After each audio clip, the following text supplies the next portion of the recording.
নমস্কার ভক্তবৃন্দ, জয় শ্রীকৃষ্ণ। রাধে রাধে ভক্তরা। আগামী রাধা অষ্টমীর দিন ভুলেও কিন্তু আপনারা খাবেন না এই খাবারগুলি, কারণ এবার বন্ধুরা দুদিন ধরেই রাধা অষ্টমী তিথি রয়েছে। তাই অনেকের মনেই বন্ধুরা আপনাদের প্রশ্ন যে কবে আমরা এই রাধা অষ্টমী ব্রত পালন করব। এবং রাধা অষ্টমীর দিন কিন্তু বন্ধুরা আমাদের কিছু ফল, কিছু সবজি এবং কিছু খাবার একদমই খেতে নেই, যা সারা বছর বন্ধুরা আমাদের বাড়িতে, আমাদের জীবনে রোগ ব্যাধি দুর্ভাগ্যরূপে ফিরে আসে। তাই ভুলেও বন্ধুরা আপনারা কিন্তু এই দিনে এই 5টি খাবার একদমই খাবেন না, নইলে নিজেরাই কিন্তু বন্ধুরা আপনারা দুর্ভাগ্য ডেকে আনবেন। এছাড়া এই রাধা অষ্টমীর দিন কিন্তু বন্ধুরা কিছু কাজও আমাদের ভুলেও করতে নেই, যা বন্ধুরা আমাদের বাড়িতে অশান্তি, অর্থ সমস্যা এবং বাধা বিপত্তি রূপে সারা বছর ভুগতে হয়। তাই অবশ্যই বন্ধুরা আপনারা কিন্তু ভিডিওটি পুরো দেখুন, কারণ সবার আগে বন্ধুরা আমরা জানব যে রাধা অষ্টমীর মধ্যে যদি স্বয়ং ভগবান শ্রীকৃষ্ণ ও রাধা রানীর কৃপা আপনাদের উপর হয় বা ভগবানের আগমন যদি আপনাদের বাড়িতে হয়, তো কোন সংকেতগুলো আপনারা অবশ্যই পাবেন। তাই যদি বন্ধুরা আপনারা এর মধ্যে একটি সংকেত পেয়ে থাকেন বা পান, তো ভিডিও শেষে বন্ধুরা আপনাদের একটি টোটকা বলবো, যাই রাধা অষ্টমীর দিন কিন্তু আপনারা অবশ্যই করবেন। এতে স্বয়ং ভগবান শ্রীকৃষ্ণ, রাধারানী মানে মা লক্ষ্মীর কৃপায় আপনারা যা চাইবেন পাবেন। তাই ভিডিওটি বন্ধুরা আপনারা কিন্তু লাইক করে কমেন্টে আপনারা বলুন জয় শ্রীকৃষ্ণ ও রাধারানীর জয়। বন্ধুরা এই ভাদ্র মাস ভগবান শ্রীকৃষ্ণ রাধারানীর জন্ম মাস। তাই এই মাসে যদি আপনাদের বাড়িতে মা লক্ষ্মী বা ভগবান বিষ্ণুর কৃপা হয়, তো অবশ্যই কিন্তু বন্ধুরা আপনারা এই সংকেতগুলো পাবেনই পাবেন। এর মানে বন্ধুরা আপনাদের দুর্ভাগ্য, দরিদ্রতা শেষ এবং সৌভাগ্য এবং ভালো সময় আসছে। বন্ধুরা প্রত্যেক মানুষই চায় যেন তাদের বাড়িতে কোনো সমস্যা, ঝগড়া ঝামেলা বা কোনো আর্থিক সমস্যা না থাকুক, তাই না? তাই সুখ শান্তির দেবী মা লক্ষ্মীর আমরা পুজো বা আরাধনা করে থাকি। কিন্তু মা লক্ষ্মীকে বন্ধুরা প্রসন্ন করা আবার এতটা সহজ কার্য নয়। মা লক্ষ্মী যে সহজে প্রসন্ন হন না, আর যার উপর তিনি প্রসন্ন হয়ে যান তাকে জীবনেও আর কখনো পিছনে করে দেখতেও হয় না। মা লক্ষ্মী তার সত্যিকারের ভক্তদের কখনো না কখনো অবশ্যই কৃপা করেন, আর আমাদের ভক্তিতে প্রসন্ন হয়ে আমাদের বাড়িতেও তিনি বিরাজ করেন। তাই আমাদের বাড়িতে মা লক্ষ্মী প্রবেশ করার আগে এই সংকেতগুলো বারবার তিনি দেন। তাই শাস্ত্রের অনুসার বন্ধুরা এই সংকেতগুলো শুধু ভাগ্যশালী ব্যক্তিরাই তাই যদি আপনি এই সংকেতগুলো পেয়ে থাকেন, তো বন্ধুরা আপনি নিশ্চয়ই বুঝতে পারছেন যে আপনি কতটা ভাগ্যশালী। কারণ খুব তাড়াতাড়ি বন্ধুরা আপনাদের বাড়িতে মা লক্ষ্মীর কৃপা হবে। আপনাদের দুঃখের দিন শেষ, এবার সুখের দিন শুরু। খুব তাড়াতাড়ি আপনাদের জীবনে সৌভাগ্যের আগমন হবে, কারণ মা লক্ষ্মীর কৃপায় দিন দুঃখীও রাজায় পরিণত হয়ে যায়। তাই যদি বন্ধুরা আপনারা এই সংকেতগুলো জানতে চান, তো অবশ্যই পুরো ভিডিওটি কিন্তু দেখবেন। এবং ভিডিওটি বন্ধুরা আপনারা একটি লাইক করে কমেন্টে হর হর মহাদেব ও জয় শ্রীকৃষ্ণ অবশ্যই লিখুন, এবং সাথে আপনারা বলুন জয় মা লক্ষ্মীর জয়। নাম্বার 1, টিকটিকি। বন্ধুরা যদি আপনারা বাড়িতে 3টি টিকটিকিকে একই জায়গায় দেখতে পান, তো বন্ধুরা এটি বাড়িতে মা লক্ষ্মীর আগমনের সাক্ষাৎ সংকেত দিচ্ছে। যদি একটি টিকটিকিকে আপনারা অন্য একটি টিকটিকির পিছন করতে দেখেন, তো এটা বাড়িতে উন্নতির সাক্ষাৎ সংকেত বোঝায়। তুলসী মঞ্চে যদি আপনারা টিকটিকি দেখতে পান, তো এটাও খুব ভালো সংকেত বন্ধুরা মানা হয়। তাই যদি কোনো বিশেষ দিনে আপনারা এমনভাবেই টিকটিকি দেখতে পান, তো তার উপর অবশ্যই আপনারা চাল ও সিঁদুর দেবেন। এতে বন্ধুরা দুর্ভাগ্য কেটে সৌভাগ্যের আগমন হয়। নাম্বার 2, কালো পিঁপড়ে। বন্ধুরা জ্যোতিষশাস্ত্রের অনুসার কালো রঙের পিঁপড়ে মা লক্ষ্মীর সংকেত বোঝায়। তাই বাড়িতে যদি হঠাৎ করে কালো রঙের পিঁপড়েরা গোল করে ঘুরতে থাকে, তো এটাও বাড়িতে মা লক্ষ্মীর আগমনের সংকেত দেয়। তাই কালো রঙের পিঁপড়ে দেখতে পেলে তাকে আটা বা চিনি খেতে দিতে কিন্তু একদম ভুলবেন না। এতে বন্ধুরা কিছুদিনের মধ্যে আপনাদের দুর্ভাগ্যে নাশ হয়ে যাবে। নাম্বার 3, বন্ধুরা আমরা সকলেই জানি যে স্বপ্নে আমরা বিভিন্ন রকমের সংকেত পাই। তাই যদি আমাদের ভাগ্যে ধনপ্রাপ্তি থাকে, তো মা লক্ষ্মী সংকেত আমাদের স্বপ্নের মাধ্যমে দেন। তাই যদি স্বপ্নে বারবার আপনারা ঝাঁটা, পেঁচা, সাপে জীব বা পয়সা এগুলো দেখতে পান, তো অবশ্যই বন্ধুরা নিকট ভবিষ্যতে আপনাদের ধনপ্রাপ্তির যোগ রয়েছে। নাম্বার 4, শঙ্খের আওয়াজ। বন্ধুরা যদি আপনারা বারবার শঙ্খের আওয়াজ শুনতে পান, বা আপনার যদি মনে হয় যে আশেপাশে বারবার কোথাও শঙ্খ বাজছে, তো নিশ্চয়ই বন্ধুরা আপনাদের ওপর মা লক্ষ্মীর কৃপা হয়েছে। খুব তাড়াতাড়ি বন্ধুরা আপনাদের জীবন থেকে দুর্ভাগ্য কেটে সৌভাগ্যের আগমন হবে। তাই এই মাসে যদি বন্ধুরা আপনারা এই সংকেত পেয়ে থাকেন, তো আপনারা খুবই ভাগ্যশালী। নাম্বার 5, বন্ধুরা শাস্ত্রের কিছু পাখিকে বাড়িতে আশেপাশে আসা বা বাড়িতে থাকা খুবই শুভ বলে মানা হয়েছে। তাই যদি আপনাদের বাড়িতে এই মাসে কিছু পাখি এসে বাসা বাঁধে, তো বন্ধুরা এটি খুবই ভালো সংকেত। বিশেষ করে পায়রা, পেঁচা, ঘুঘু বা পাখি, চড়াই পাখি। তাই এই পাখি যদি বন্ধুরা আপনাদের বাড়িতে বাসা বাঁধে, তো ভুলেও কিন্তু তাদের এই সময় তাড়াবেন না। এবং অবশ্যই যদি বন্ধুরা আপনারা পারেন, তো তাদের কিছু না কিছু খেতে দিন। এতে মা লক্ষ্মী ও ভগবান শ্রীকৃষ্ণের কৃপা সदैव আপনাদের উপর বজায় থাকবে। সর্বদাই আপনারা জীবনে সফলতা প্রাপ্ত করবেন এবং বাধা বিঘ্নকে কাটিয়ে তুলবেন। বন্ধুরা, শাস্ত্র বলছে যে জন্মাষ্টমী ব্রত পালন করলে আমাদের রাধা অষ্টমীর ব্রতও কিন্তু পালন করতে হয়। কারণ এই রাধা অষ্টমী ব্রত পালন করলে বন্ধুরা 1,00,000 ব্রতের ফল পাওয়া যায়। তাই রাধা অষ্টমীর দিন ভুলেও কিন্তু আপনারা এই খাবারগুলো খাবেন না এবং এই দিনে কোন কাজ আপনারা করতে পারবেন এবং কোন কাজগুলো এই দিনে আপনারা ভুলেও করতে নেই, এবং কোন ভক্তিটি এই দিনে রাধারানীকে না দিলে তিনি প্রসন্ন হন না। এছাড়া রাধারানীর প্রিয় ফুল এবং ফল এবং এই দিনে বন্ধুরা কোন খাবারটি যদি আমরা গ্রহণ করতে পারি তো সারা বছর আমাদের পরম সৌভাগ্যে ভুলে ওঠে। এমন অনেক কিছুই বন্ধুরা আমরা আজকের এই ভিডিওতে জানবো। তাই অবশ্যই কিন্তু আপনারা ভিডিওটি পুরো দেখুন এবং ভিডিওটি বন্ধুরা আপনারা একটি লাইক করে কমেন্টে আপনারা বলুন জয় শ্রীকৃষ্ণ, জয় শ্রী রাধে। বন্ধুরা, জন্মাষ্টমীর ঠিক 15 দিন পর পালিত হয় এই রাধা অষ্টমী ব্রত। কারণ এই দিনেই বন্ধুরা শ্রীমতী রাধারানী এই মর্তলোকে অবতীর্ণ হয়েছিলেন। তাই এবছর বন্ধুরা 2025 সালে এই অষ্টমী তিথি শুরু হয়ে যাচ্ছে আগামী 30 আগস্ট মানে 13ই ভাদ্র শনিবার রাত 10:46 থেকে আগামী 1 সেপ্টেম্বর 15ই ভাদ্র সোমবার মধ্যরাত 12:57 পর্যন্ত মানে 31 আগস্ট রবিবার শেষ হয়ে রাত 12:57 ছাড়ছে এই রাধা অষ্টমী তিথি। ফলে বিশুদ্ধ পঞ্জিকা এবং উদয়াতিথি অনুসারে আগামী 31 আগস্ট 14ই ভাদ্র রবিবারই পালিত হবে 2025 সালের রাধা অষ্টমী। এবং শাস্ত্র অনুসারে যেহেতু বন্ধুরা শ্রীমতী রাধারানী দুপুরেই এই মর্তলোকে অবতীর্ণ হয়েছিলেন, তাই এই দিনে বাড়িতে শ্রীমতী রাধারানীর পুজোর সব থেকে শুভ সময় হচ্ছে রবিবার সকাল 10টা থেকে বেলা 12:23 এবং দুপুরে 12টা থেকে দুপুর 2টা পর্যন্ত। তাই এই দিনে বন্ধুরা আপনারা কি কি খাবেন না, কোন কার্যগুলো এই দিনে আপনারা ভুলেও করবেন না, চলুন বন্ধুরা আমরা জেনে নিই।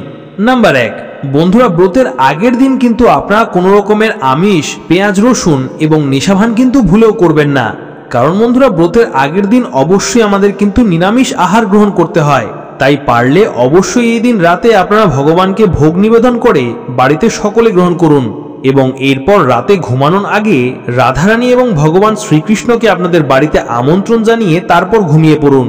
নাম্বার 2, এর পরের দিন বন্ধুরা আপনার সকাল সকাল মানে ব্রহ্ম মুহূর্তে ঘুম থেকে উঠবেন।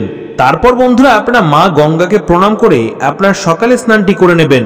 এরপর স্নান করে এসে আপনারা পরিষ্কার জামা কাপড় পরে ভগবানের আরতি করে আপনারা একটি সংকল্প নেবেন যে আজ আপনারা ভক্তি মনে ভগবানের এই ব্রত সম্পন্ন করবেন। নাম্বার 3, এছাড়া বন্ধুরা এই দিনে কোনো রকমের কিন্তু কোনো খারাপ কার্য বা অধার্মিক কার্য একদম করবেন না। কারণ মনে করুন এই দিনে কিন্তু আপনারা কোনো রকমের দুঃখ দেবেন না।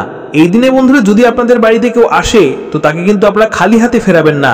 কারণ এই দিনে ভগবান ভক্তের পরীক্ষা নিতে কি রূপে চলে আসেন তা কে বলতে পারে।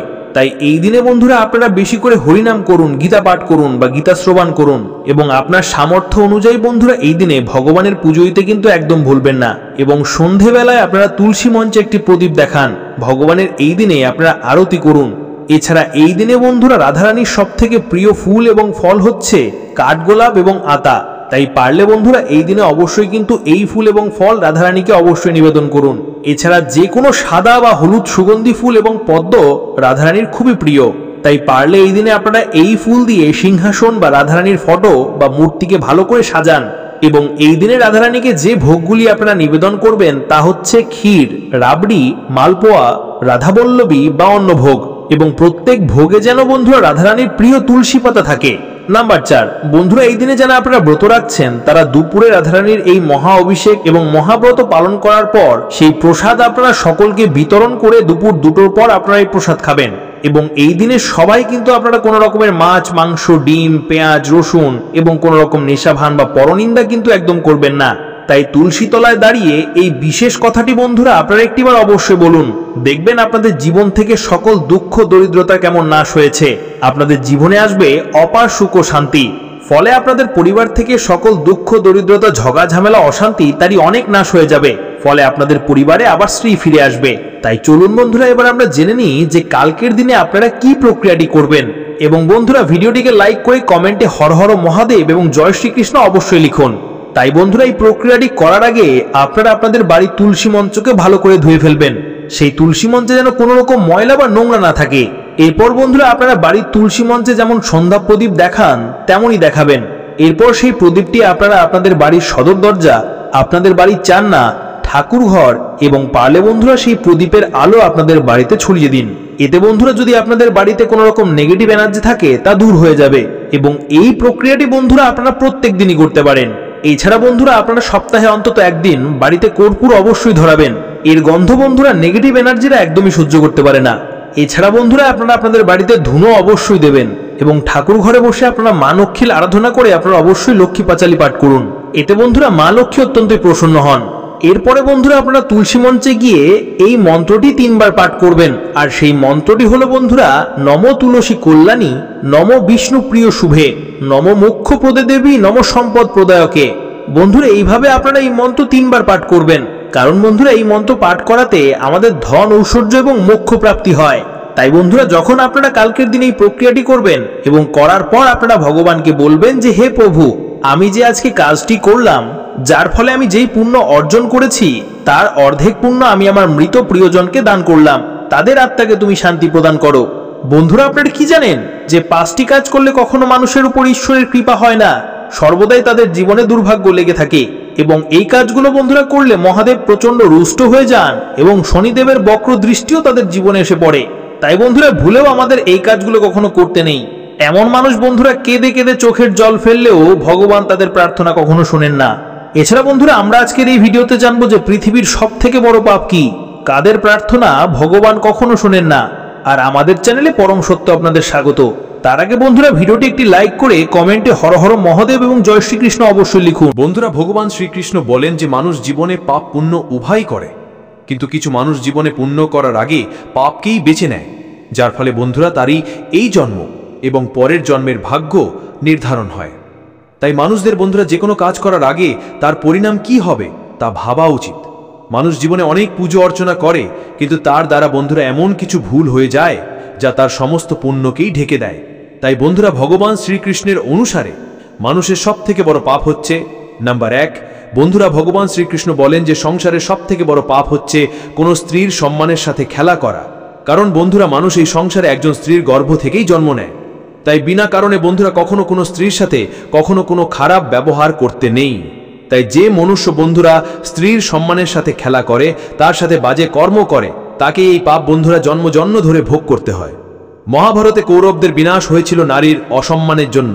রাবণ এত জ্ঞানী হওয়া সত্ত্বেও তার বিনাশ হয়েছিল নারীর অসম্মানের জন্য। তাই বন্ধুরা ভুলেও কখনো আমাদের এই কাজ কখনো করতে নেই। নাম্বার 2, বন্ধুরা যে স্ত্রী বা পুরুষরা নিজের জীবন সঙ্গীকে ঠকিয়ে অন্য কারোর সাথে সম্বন্ধ রাখে, কাউকে মিথ্যা বদনামে ভাষায়, স্বামী বা স্ত্রীর গায়ে হাত তোলে, পয়সা কম থাকার জন্য যে স্বামীকে সম্মান করে না, যে স্বামী স্ত্রী বা কন্যা সন্তানের দায়িত্ব পালন করে না, যে মাতাপিতারা গর্ভে কন্যা সন্তানদের হত্যা করে ফেলে, বন্ধুরা এটি হচ্ছে মহাপাপের মধ্যে একটি। নাম্বার 3, ঈশ্বরের অস্তিত্বকে অস্বীকার করা। বন্ধুরা অনেকেই দুটো বই পড়ে মনে করে যে আমি সব জানি, কিন্তু বন্ধুরা মানুষ এখনো নিজেকেই জানে না, তো যিনি অনন্ত ব্রহ্মাণ্ড বানিয়েছেন তাকে কিভাবে মানুষ জানবে? শুধু আমরা মূর্খতার জন্য ঈশ্বরের অস্তিত্বকে চ্যালেঞ্জ করি। নাম্বার 4, বিনা কারণে কারোর হত্যা করা। বন্ধুরা সে পশু পাখি হোক বা মানুষই হোক, ঈশ্বর সবাইকেই সৃষ্টি করেছেন তার বাঁচার জন্য। তাই আমাদের কারোর অধিকার নেই যে ঈশ্বরের বানানো সৃষ্টিতে কাউকে মেরে ফেলা।